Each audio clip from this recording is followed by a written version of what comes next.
સ્થાનિક સ્વરાજ્યની ચૂંટણીને લઈ ખેડામાં લોકશાહીના પર્વનો ઉત્સાહ જોવા મળી રહ્યો છે। નડિયાદ મહાનગરપાલિકા વોર્ડ નંબર 12 પરમનન્સ બૂથ પર લોકો મોટી સંખ્યામાં મતદાન કરવા પહોંચ્યા હતા। નડિયાદના ward number 13 CP Patel arts કોલેજમાં મતદાન કરવા લોકોની ભીડ ઉમટી પડી હતી। યુવાનોથી લઈને વડીલો સુધી સૌએ લોકશાહી પ્રક્રિયામાં ભાગ લઈ પોતાની જવાબદારી નિભાવી શાંતિપૂર્ણ અને વ્યવસ્થિત રીતે મતદાન પ્રક્રિયા ચાલી રહી છે। જ્યારે તંત્ર દ્વારા પણ તમામ જરૂરી વ્યવસ્થાઓ સુચારુ રીતે જાળવી રાખવામાં આવી છે।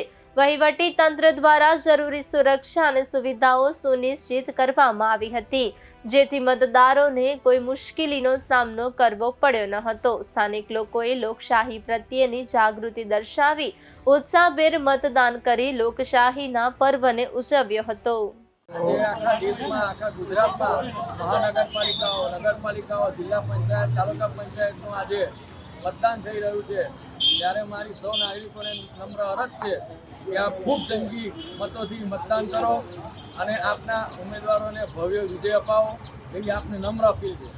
ગરમીનો ટાઈમ છે તો લોકોને તમે શું કહેવા માંગશો? ગરમીનો ટાઈમ છે, સૌ જાણીએ છીએ, પણ આપ 5 મિનિટ 10 મિનિટ માટે આપ આપના ઘરની બહાર નીકળી અને જંગી મતદાન કરો એવી આપ સૌને નમ્ર અપીલ છે।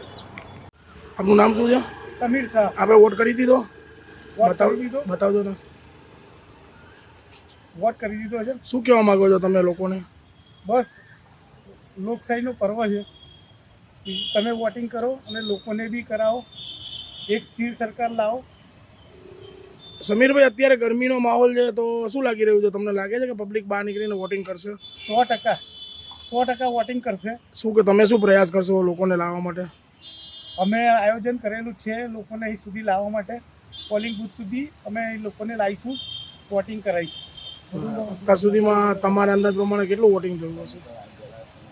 આ બૂથ ઉપર બને એટલું વધારેમાં વધારે વોટિંગ થાય। આ બૂથ ઉપર કેટલું વોટિંગ થયું હશે અત્યારે? 20% જેવું થયું હશે। 20% જેવું થયું છે। ઓકે।